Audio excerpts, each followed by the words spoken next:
Now, with Indian Prime Minister Narendra Modi sworn in following his election victory, much of the focus is now shifting to the opposition. A coalition of 24 parties who came together to fight Mr. Modi not only denied him a majority for the first time in a decade, but now pledged to continue to fight him in Parliament. Neha Poonia with this report. Even before the election results were out, pollsters, Modi's ruling BJP and local Indian media had all written off India's opposition parties.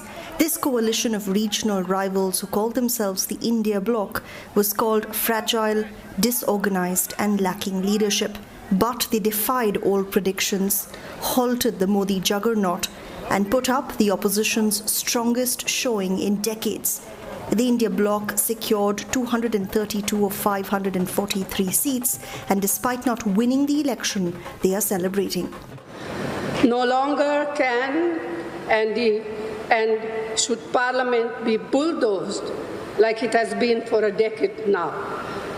No longer will the writ of the ruling establishment be permitted to disrupt Parliament whimsically, mistreat members or push through legislation without due and proper consideration and debate.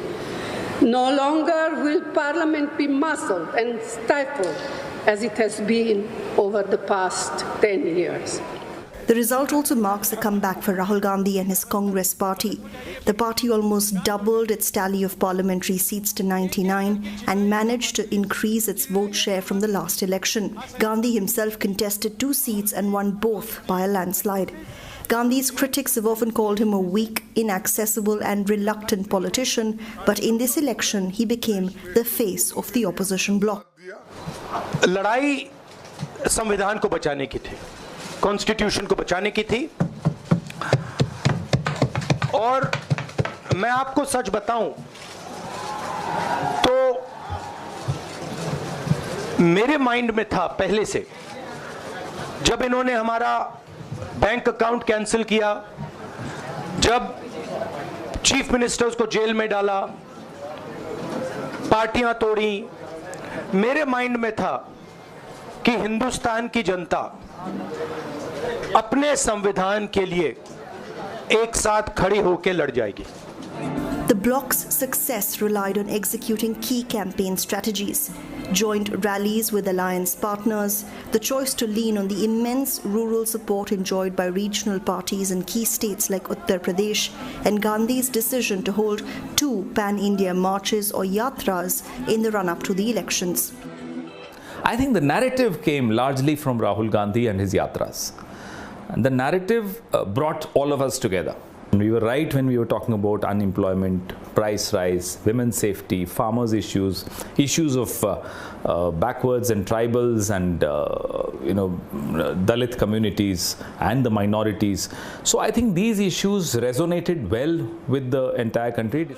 The party admits forging consensus among traditional rivals in the bloc was hard.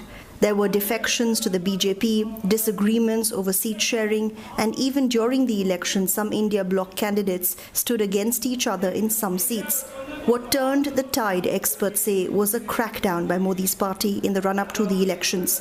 Delhi's popular Chief Minister Arvind Kejriwal was arrested just before polling began in March, and other opposition leaders were targeted by federal agencies.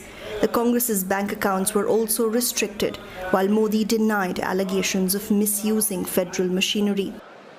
They came together because they perhaps felt that this was the time that if they did not come together, then there may not be an opportunity for them to come together again. We surrendered our egos, we surrendered our identities. You asked me if it was difficult. No, it was not difficult. Mr. Modi made it very easy for us. Political observers say the opposition, if they managed to stay united, could present a constant threat to Modi's coalition government. After all, consensus politics is new to Modi, and his alliance with regional parties like the TDP and JDU, both former Congress partners, already looks fragile. Both the JDU and the TDP have in the past admitted that they don't see eye to eye with Mr. Modi's majoritarian Hindu nationalist politics. It's what's prompted one opposition party to hint that even after coming to power, a government can still collapse in a few days.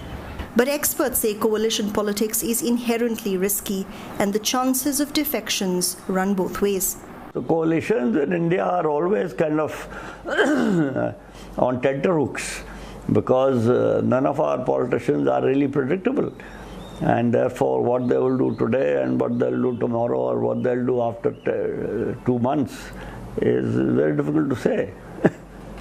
Amid the exuberant mood, it's still unclear if the opposition can stay united and forge a cohesive strategy to take on the Prime Minister in and outside of Parliament.